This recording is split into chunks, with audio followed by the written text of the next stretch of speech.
Hey guys, welcome back to the channel. This week's tutorial, I wanted to cover some of the Photoshop basics. It's basically creating a custom Photoshop brush. Um, if you're asking yourself, why would I need to create a custom brush?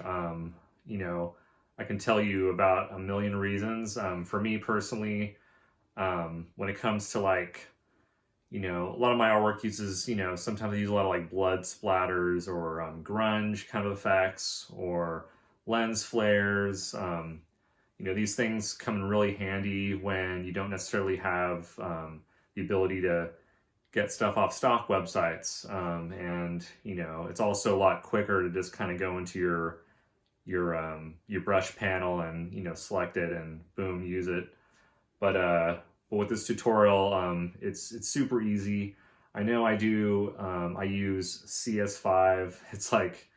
I think it's like 11 years old now. I know I need to upgrade to the newest one, but for me, it works. So I'm assuming it's pretty much the same method. If not, just let me know in the comments, and I can possibly upgrade these tutorials for the next times I post, whatever. But anyway, really easy to do. This won't be a long tutorial. Feel free to experiment, and yeah, that's about it. Let's get to it. Okay guys, for this I'm going to show you two types of brushes. The first brush will be kind of like a stamp brush. I'm going to get an object.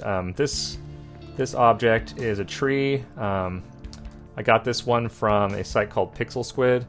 They do 3D rendering.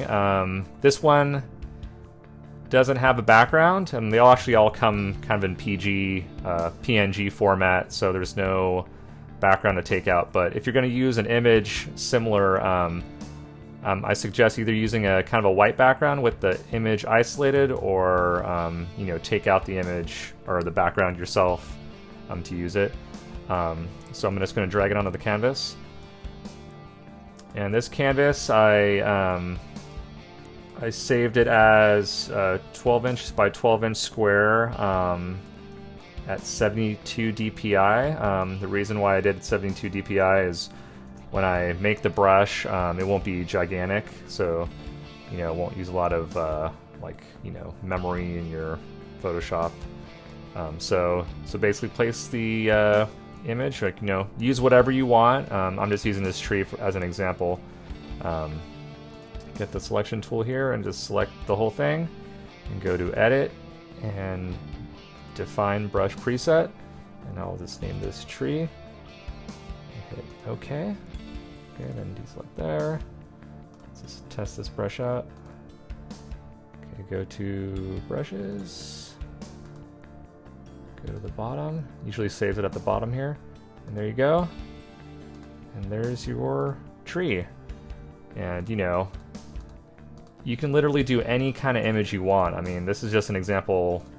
I use trees quite a bit if you're doing detailed landscaping type stuff. Comes in really handy to add kind of a little bit more of a fuller background.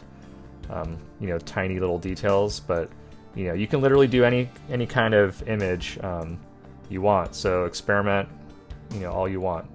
Okay, so for the next one, I'm going to use more of a textured image, and I'm also going to show you how to kind of edit it in these settings here to kind of add a unique kind of twist to it. So do the same things. Drag that into the square here. Shrink that down a bit.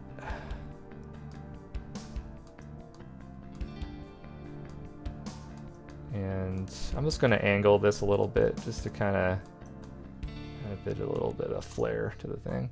Okay, there you go. So then I select it again, the whole thing, and then go to edit, define brush preset again, and say that's texture. And there you go. Let's test that one out.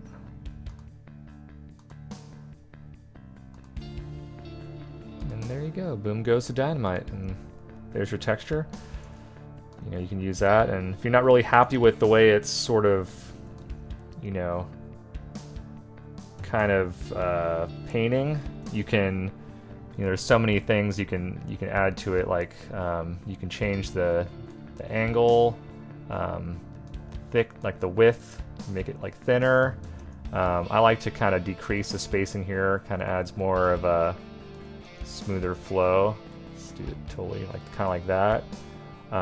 You can add shape dynamics to it, a little bit of texture there too. Kind of makes it a little bit crispier.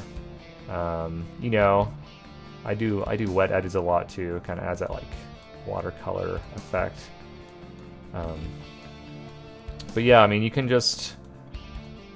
edit it any way you want, and you know, if you're happy with kind of the settings, you know, after you tried out everything, you go to this little drop down and you just save it as a new brush preset, and you can just call it, you know, texture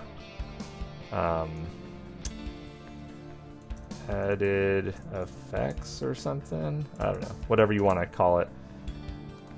And it will save with those settings preset, so you don't have to worry about, you know, doing it over and over again. But yeah, that's pretty much it, guys. I mean, really simple. You know, feel free to experiment with all kinds of objects. You know, even, you know, maybe get some paintbrushes on paper, do some strokes, scan those in, you know, create your own custom brushes, and, you know, possibilities are endless at this point. So, so yeah, hope you guys enjoyed the tutorial. Like always, if you like the channel, subscribe below, and yeah, it was good talking to you guys, and hope to see you again.